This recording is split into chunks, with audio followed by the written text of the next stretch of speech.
Well, that little section you just saw me cut off there, that is to join the bottom drain to the first section of 90. So if I come down here, so there's my bottom drain, as you can see there, one bottom drain, and that is going to be glued in there like that, and then that will be glued in there like that, and I'll make sure that they get a nice close touch. It can go all the way, but there you go.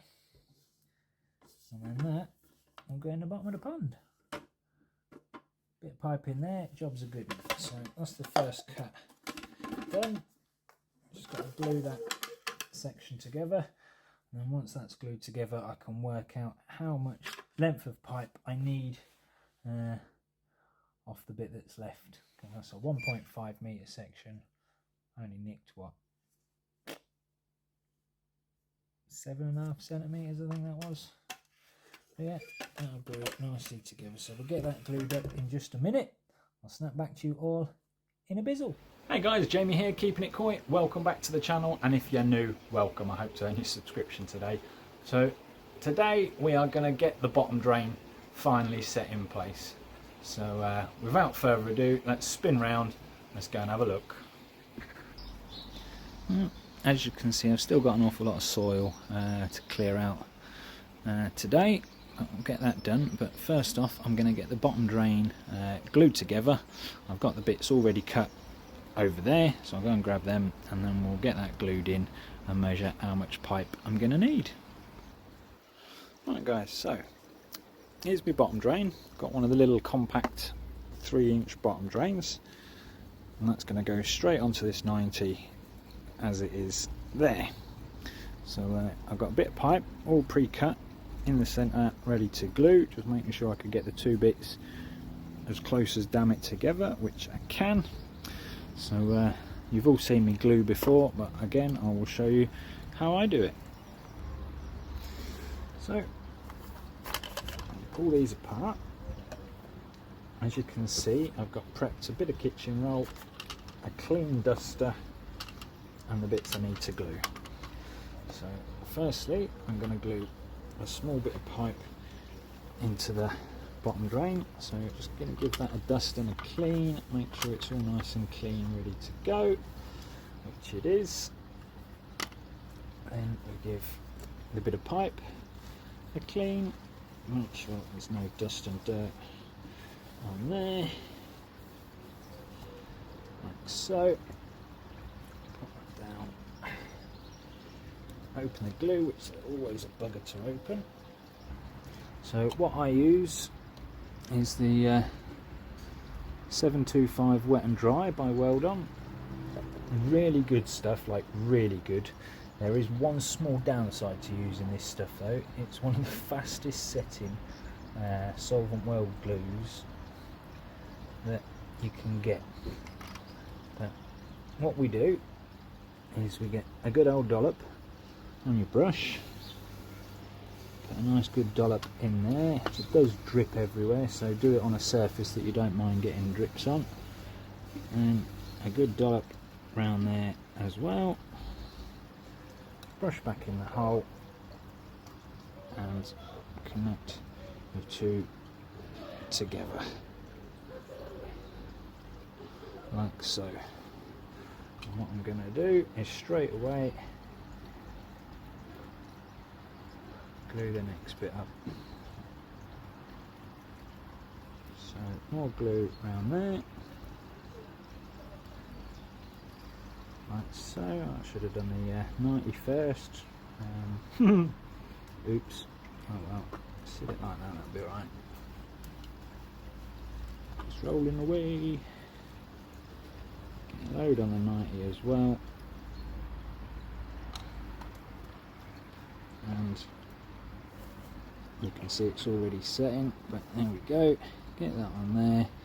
Now you don't have to do this, but I've made an absolute mess of it, so it's not going to be seen, it's going to be buried in concrete, but and you'll see by my fingers in a second, this glue really does melt the old black solvent waste pipe, because I've now got black plastic all over my fingers, which is one of the reasons why one of the things I have ready and prepared is a bit of the old kitchen roll. Yeah, get the old big wipes out to clean my fingers. But yeah, that is now solidly in place, and that ain't going nowhere. That's already set. But yeah, with this stuff you literally get about 10 seconds to get your pipe in and get it set. But yeah, so that one's all good to go.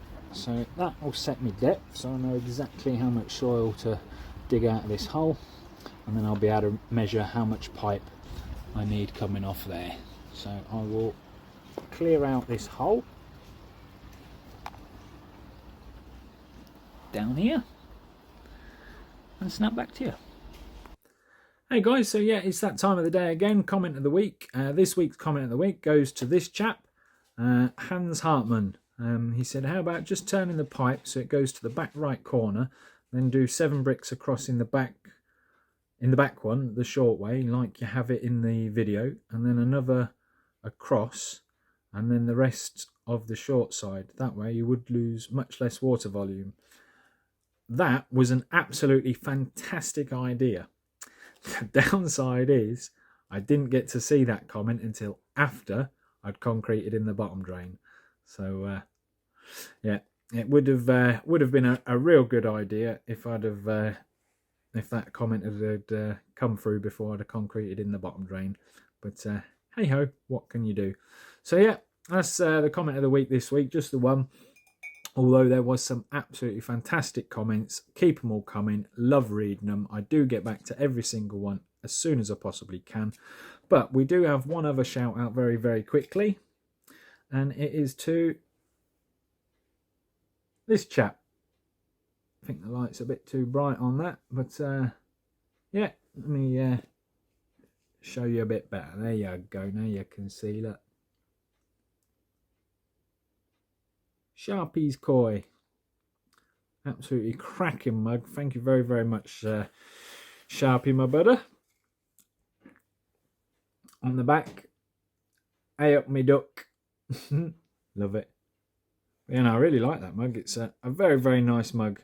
Very, very nice mug. Bless his heart. He sent me that because I helped him out on one of his videos a fair while back. So again, Sharpey, thank you very, very much. Really appreciate it. Haven't had me cuppa out of it yet. This video's recorded before I've had me cuppa, but every single mug does get christened before they go in the cupboard. So it will be having a cuppa, and then it will be on display when the little pond's built. So without further ado, let's spin you around, get back outside, and get this bottom drain in. And there we have it, all glued in. And that lines up there on the old easy pod, but yeah, we're all glued in. Get you nice and close up. Got good sealer glue around there, beautiful sealer glue around there, and same on that one. So I'm pretty sure we won't have any leaks there. I'm pretty happy with how straight they all are. I mean, that's the centre line. Pretty darn straight. I don't think it's 100% perfect, but that's going to be rubber booted to the easy pod anyway. There will be a valve in between there and the easy pod, and I think the easy pod's going to need to be raised a tiny bit anyway, because I want to try and get this pond same level as the main pond. And if you look at the height of that easy pod, it's a good 4 to 6 inches lower than the main pond at the minute. So yeah, that will probably come up a tiny bit, not by a lot, because the water level on this pond is not going to be right at the top like that pond. But yeah, I reckon at least a brick higher than what it is. So I've cut it off there, but obviously I need to cut it again at some point to put the valve in. I've just stuck that there for now, a longer piece in there for now, just to make sure it fitted up as close as damn it to the slab. And yeah, look, you can see that's got no movement going that way whatsoever. But looking at these bricks, we might just about get away with it. I might need to, as I said in a previous video, I might need to chop off a bit of the blocks that are going to be at the bottom, but that might work.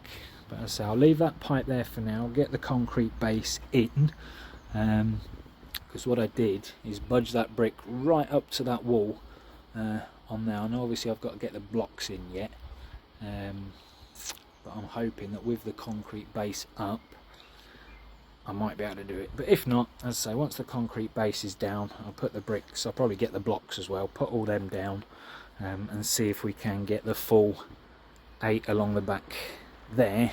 If not, we'll just lose that brick, move that one over, job's a good one.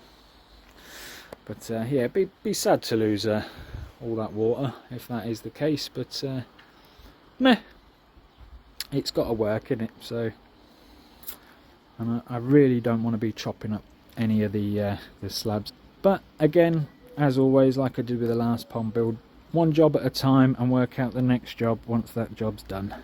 So that's one job done. I'm going to get that set in place. I've got a couple of bags of postcrete left over from some jobs last year in there. So what I'll probably do is just use postcrete to put the set the bottom drain, and then yeah, get the old cement mixer that my good buddy Kevin from the Peterborough Koi Club has loaned me. Get that all a mix in and get the actual concrete base done with that. God knows how many little bags I'm going to have to buy. People always ask me, why don't you just order the big bags? Well, if I order the big bags, then it gets dumped and dropped off in that car park round there, and I have to wheelbarrow it all the way round past another couple of houses there, all the way round, all the way round, all the way round, all the way round, and through that back gate. And trying to fit a wheelbarrow down there at the minute is a nightmare. So by the time I've unwheelbarrowed all that, it would have just been quicker to carry 10, 20, 30 bags or whatever through the house. So yeah, that is what I'll be doing. So I'm gonna get rid of all this crap out of the way, see how much postcrete I've got in there. I'm pretty sure I've got 3 bags, at least 2.5 anyway, which will be plenty just to set that in place. Big spirit level, I need a little spirit level, I'll have to go in and get one of them. But yeah, we'll get that done. Snap back to you in a bizzle. Right, so I did have some postcrete in there, but I only had a couple of sealed bags and a tiny little bit in that bag there, which is still sat there. But what I also had was half a bag of sharp sand and 2 half a bags of mastercrete, which is quite a good concrete. So what I decided to do is use half a bag of sand and some mastercrete. Now I've made obviously just a dry mix at the minute. I've just levelled that off at the bottom with a dry mix. Make sure it's all nice and level, and we can have a look at that. Let's dust off the old dry mix and get the old doodah out. Couldn't get that more centre if I tried. On the old top of this, hopefully that's still showing level. Yep, which is good. But yeah, anyway, the concrete base is in the bottom there to at least hold the middle pipe level. That's pretty much level, and now I'm gonna use the rest of what's in that bucket and that to make a nice wet mix and get that concreted into place. So I'll snap back to you in a second. And there it is, as good as I'm gonna get it. We're as straight as I can get it, and it's still touching the back wall, so that's a bonus. Bottom drain's still straight, so that's a plus. Yeah, as you can see, I did quite a wet mix, and that way the moisture will soak down into the dry mix underneath as well and help set that. But yeah, job's a good one. Let that go off, and once that goes off, we can start putting the base in. But I think the way I'm going to play that, the easiest way, is set the cement mixer up right here if I can, and then all I've got to do is, once the mix is mixed, I can then just tip it straight in here, because I believe it spins on the stand it's on, so I can spin it round, fill it up from there, and then get it mixed, spin it round this way, and then just tip down here and then rake it into position. But I'm going to quickly clean me shovels and spades and buckets before that concrete starts to set on them, and then that's it. I'll find something to just stick on the end of that so it doesn't fill up. Actually, it doesn't matter if it fills up with water. It'll be a good test leak. No, I'm going to leave it, see if it holds water. Might even actually fill it up. But yeah, that is the one job done. Next job, tick. Another one off the list. So yeah, we'll get the base done as soon as I can. Obviously, I've got to let this go off first. I don't have to, but I'm going to. Yeah, get the base in, and then once the base is down, I can then work out if I can go 8 bricks across or 7 bricks across. I'll probably get some, as I said earlier, get some blocks as well. Map them out in the bottom just to see if I can do it or not. But yeah, we are getting there. Would be a shame if I have to lose the other brick, but you got to do what you got to do, ain't you? It's the space I've got to work with. So on that note, thank you all for watching. Like the video if you haven't already, hit the subscribe button as well, and we will catch you all on the next one.